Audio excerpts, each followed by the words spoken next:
So I'm getting in my car and I'm heading to work, and I just had some things on my mind. I've been talking, doing these videos on narcissism and my relationship with a narcissist, and I'm up to the point now where the relationship has come to an end just about as quickly as it got started, which knowing things now about narcissism, I'm really lucky, and I consider myself very lucky that it didn't last as long as some. I've seen videos on YouTube when I got into this and started watching a lot of these videos from people who were in these relationships with these narcissists for 20 years or longer. Some are parents or children that are narcissists.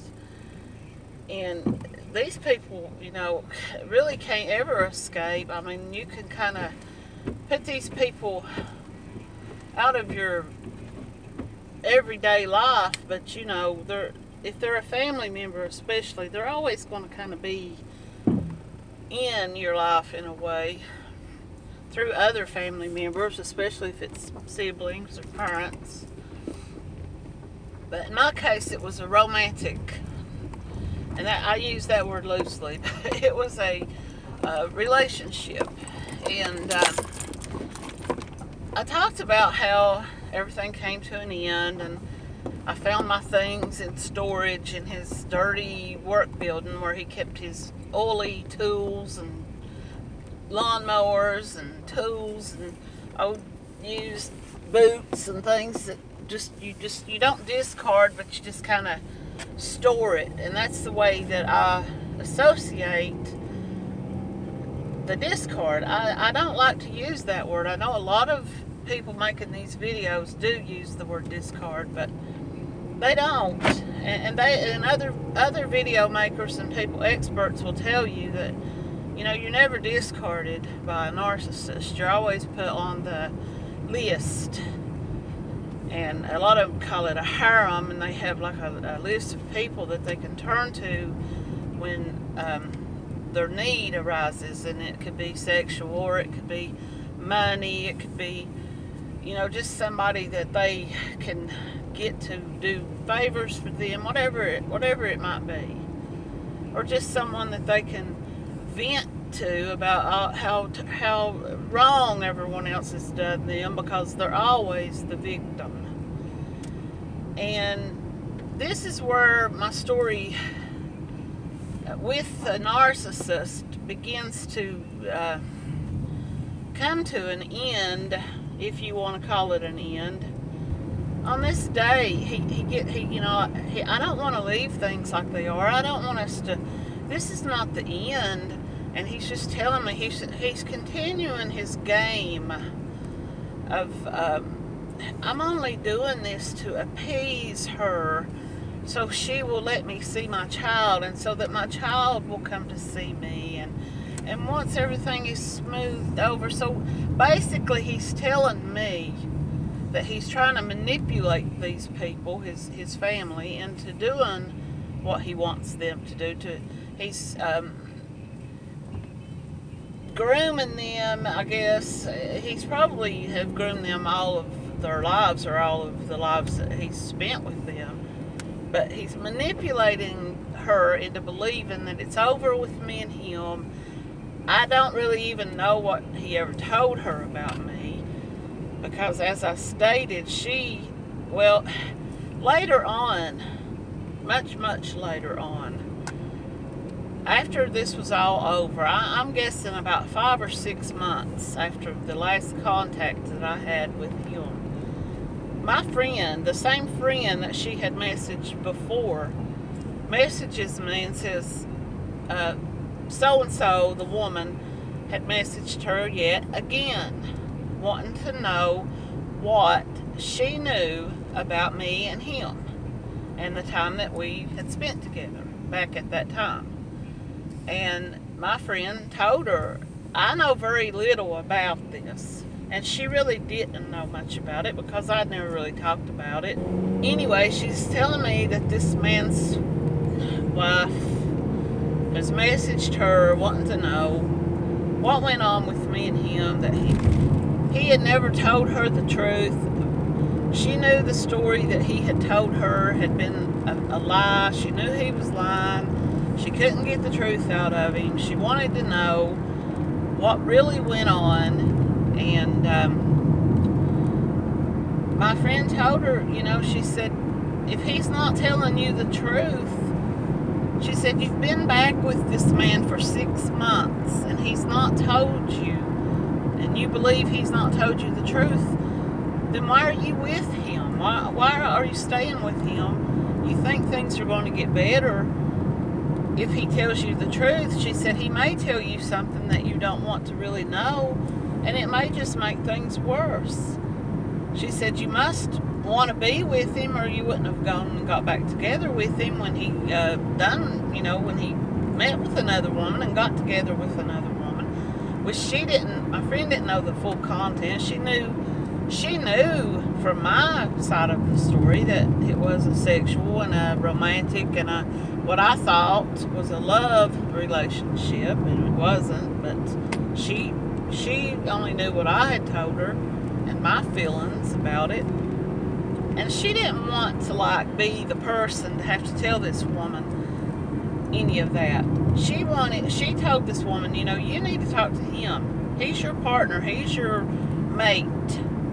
You need to get the truth out of him. And if he's not willing to give it to you, then are you willing to stay with him and not know the truth? Or if you find out the truth, are you going to stay with him?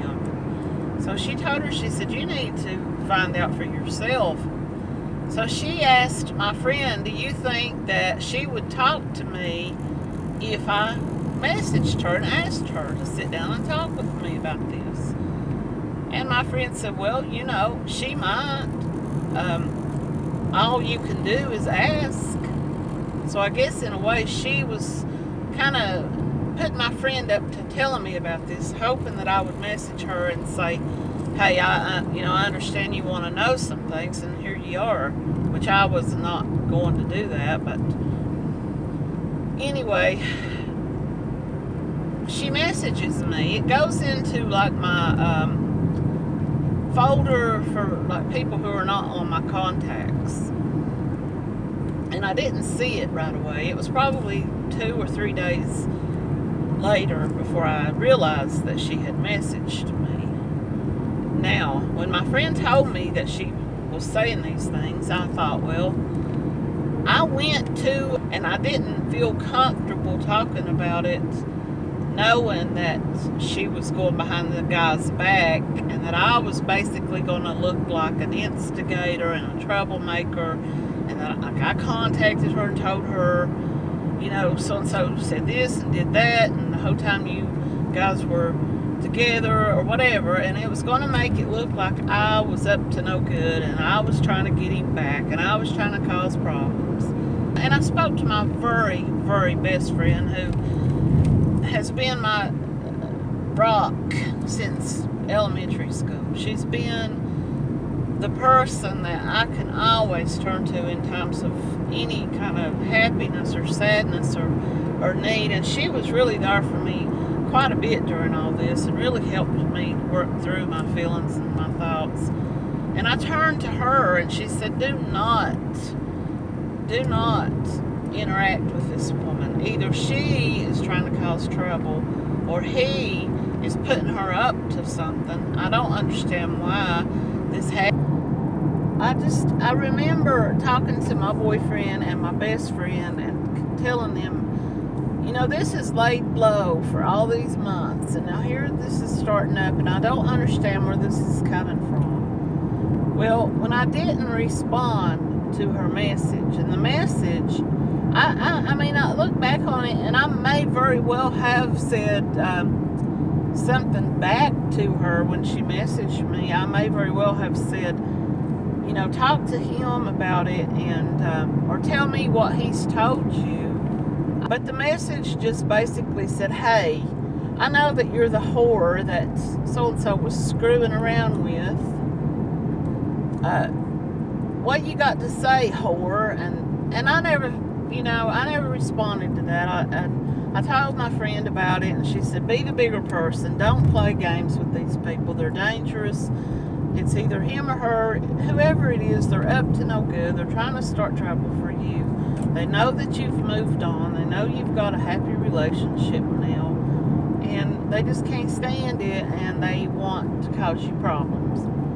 And so I thought about it, and I deleted the message after I saved the screenshot, of course.